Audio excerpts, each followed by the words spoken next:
Ithaca is a place that is built up around higher education and research and developing new ideas and uncovering research that can benefit other scholars. Our primary mission being disseminating the information, knowledge, quality of the publications that we do produce, and doing so in a way that is economical to the people that are purchasing our books, and also to us to have sustainable cost models. At the press, our mission is really to facilitate getting all of that important research into a form that can translate to other scholars in the field and readers who will benefit from that knowledge. All across campus, there are people doing wonderful research. They are addressing climate change, they're addressing world hunger, they're addressing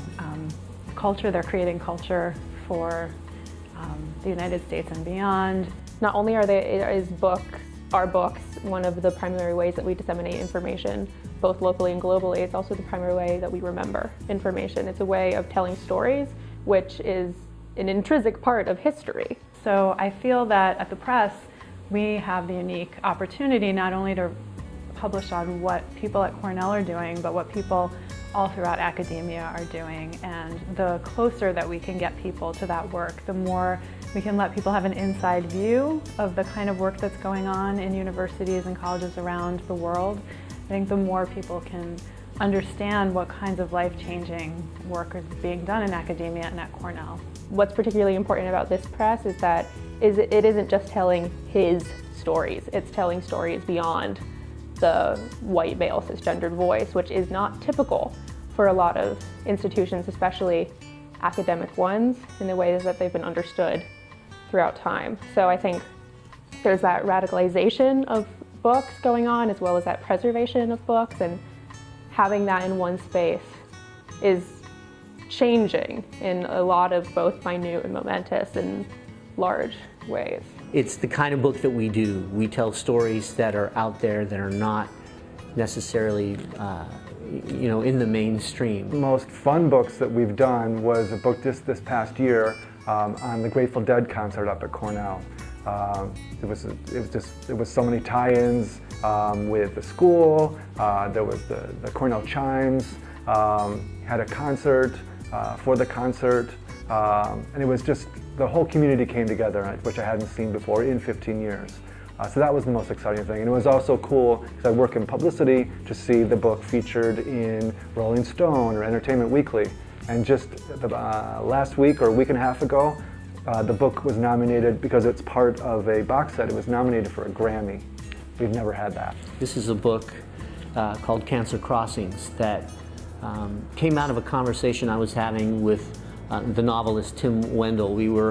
I had spoken to his master's class at Johns Hopkins University, and we went out for dinner after. And Tim, we talked about what we were working on, and Tim said he was working on a family story, a story about his brother who had died of leukemia, and how the doctors at Roswell Park in Buffalo had developed these therapies to extend his life, and that those therapies were the beginnings of how they found a cure, or were able to cure certain types of leukemia. And really the power was in his statement when he said, my dad, when Eric got sick, my dad would take us on Lake Ontario, and we would be in our sailboat, and at times he was putting us in harm's way because he wanted Eric to live life to the fullest. And I said, stop him right there. That's the book I want.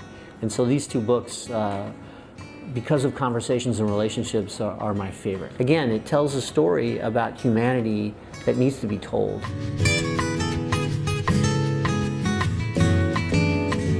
The press in 2017 and in 2019 is even more relevant than it was 150 years ago.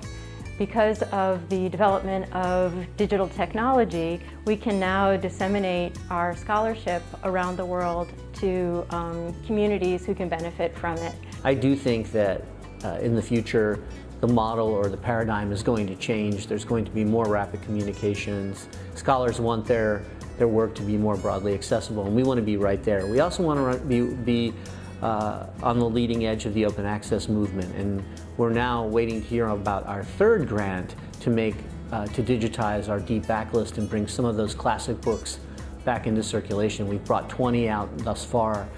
We'll allow users to come in and borrow the books in a digital setting. So we see that as a real way to enhance the discoverability. Like discovering it's really about metadata and discoverability. What I think would be amazing in the future of the book would be a digital book that has a comment section. We had this a little bit with some digital books, but they haven't been really fully utilized.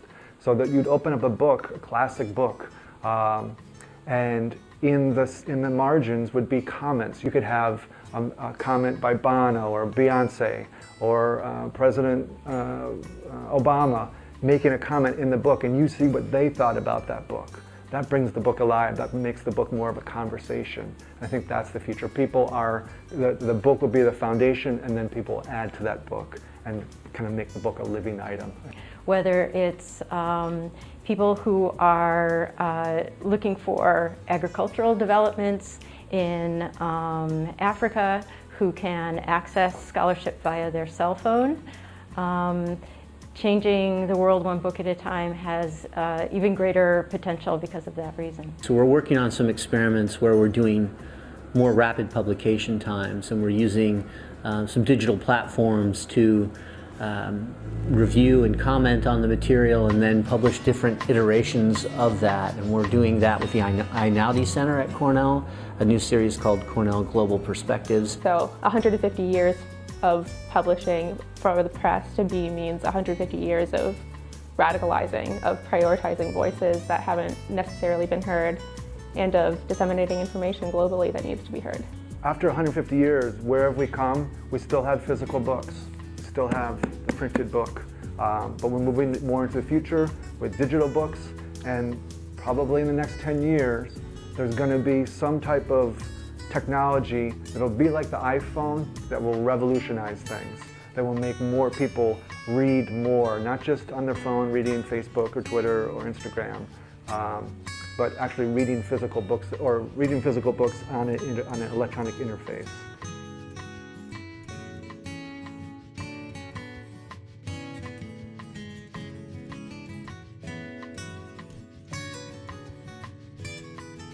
I'd like to think it's people who want to think otherwise, and that's something we talk about, thinking otherwise. People who love books should be interested in what we're doing here. People who love learning should be interested in what we're doing here. Anybody with curiosity, anybody who seeks knowledge, anybody who wants to find out another perspective, and I think that's who we're looking for. I'm learning a lot that I didn't know about it, and I'm learning a lot about the world that I wouldn't have access to without this institution and this job. You know, as each day passes, we need more people to be interested in our books. But right now, we're on the cutting edge. We are one of the leaders in digital publishing.